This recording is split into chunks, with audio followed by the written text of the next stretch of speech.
Hey, what's up, everyone? This week we are talking about the power of networking, and we're going behind the scenes of one of my last business trips. Check it out.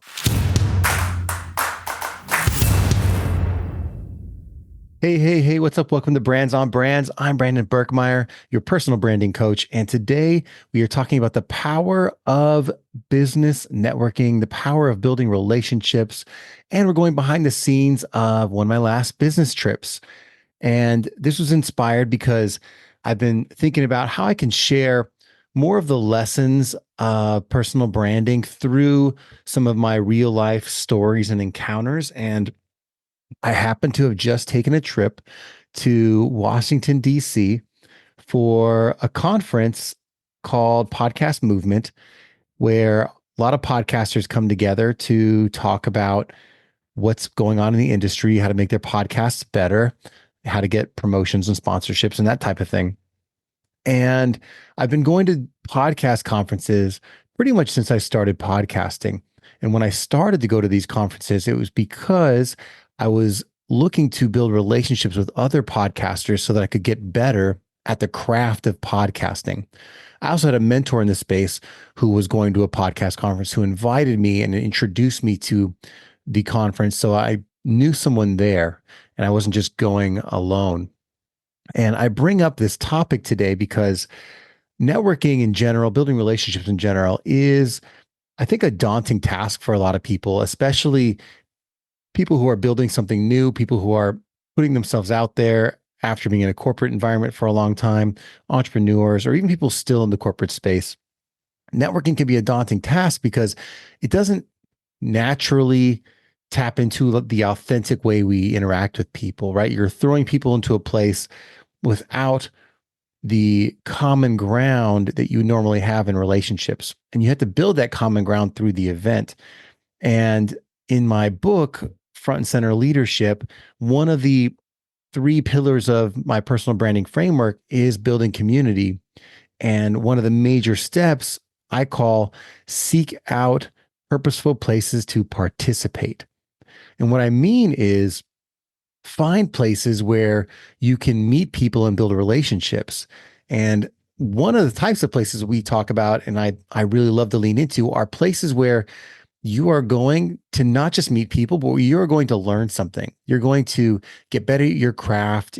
It's what you would consider your industry, your people, because when you go to events like that, you already have that common ground of you are pursuing similar goals, you are in the same business. And when you meet people, you have things to lean on to get the conversation started. So, for example, when I go to a podcast conference, usually one of the first questions is, so do you have a podcast?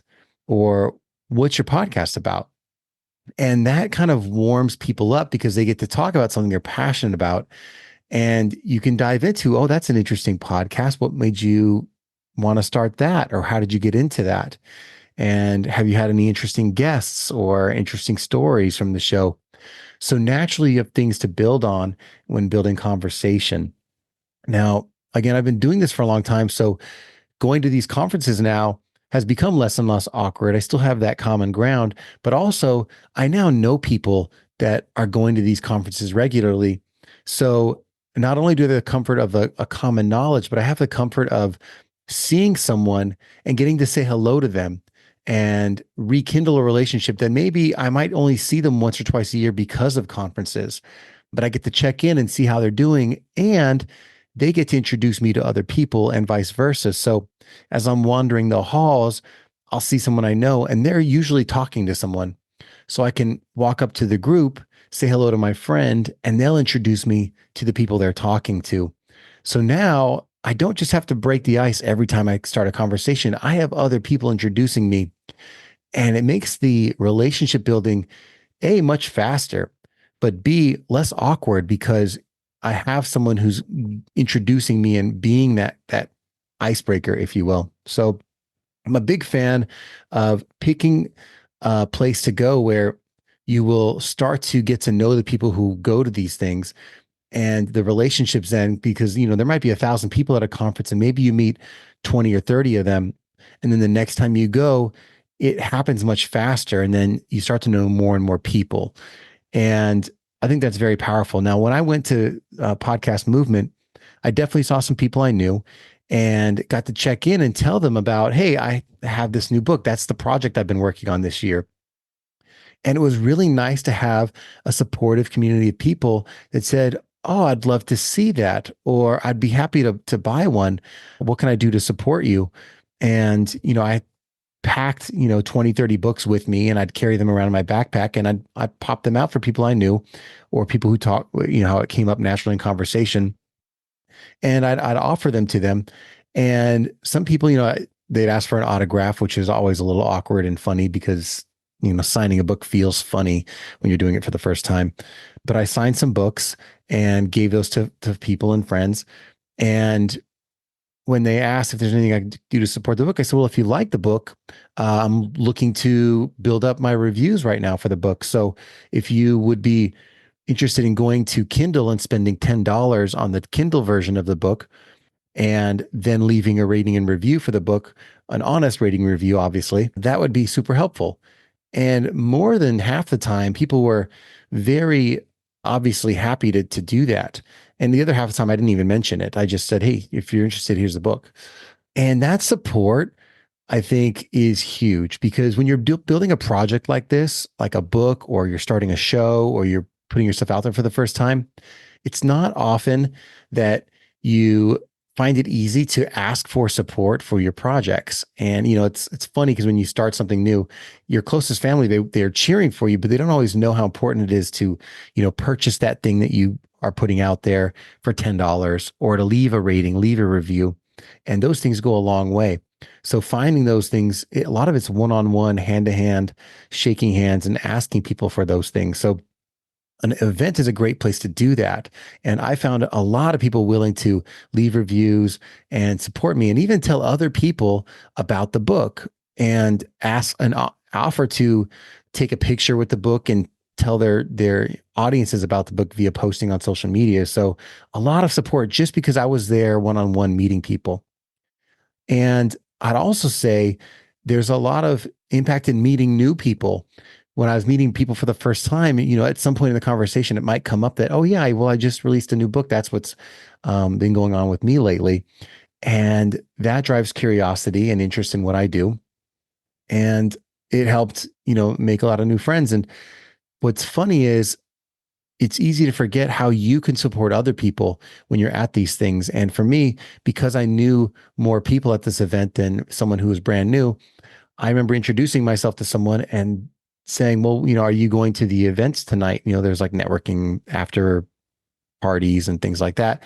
And they're like, well, actually, no, I haven't gone to any of this stuff because I don't really know anybody. And I said, well, let's go. Like, let me introduce you to some people. And it took nothing for me to bring someone along and introduce them to people I know. And it was a lot of fun for me too. Anywhere I go where I meet people that have the right energy and that are happy to be there, I'd love for them to hang out with me and with people I know and for that group to grow and grow. And so that's an easy offer for me and it's beneficial for everyone. And then I'm sure for the other person, the friends that I make, the people that I invite along, they are now having a much better event experience and they introduce me to people they know. And when we follow up, I'll see them, I'm sure, next time. And that relationship grows and you never know where it's going to go. So I'll put this out there that, taking a chance and going somewhere new, even if you don't know someone, is the start of a better habit of building relationships and building community. And the impact that you can have on one person or that event and other people can have on you is something you won't be able to predict or to see the ROI on. But over time, it can make a huge impact in what you're trying to build in terms of a personal brand. And the best way to build your reputation is in person, the real authentic you in relationships with real people who get to know you and are happy to support you in the efforts that you are putting out there. So a big fan of finding, like I said, those purposeful places to participate. And if that's valuable to you, I hope you guys check out the book. It's one of the lessons in the book, Front and Center Leadership, available now on Amazon. If you guys haven't checked that out, go to brandonbirkmeyer.com/FCL front and center leadership, or just brandonburkmeyer.com and then go to the books tab and you'll find it. Appreciate your guys' support. And if you haven't yet, please leave a rating and review for the book. That's huge in getting it out there and getting it noticed. And at very least, it's $10 that you can get the digital version, or, like 18 for the paperback. And I appreciate your support. And I will keep on putting more episodes out there for the Brands on Brands podcast for free as always. And I hope it helps. Hope it serves you. And as always, I'll talk to you guys next time. Brands on Brands.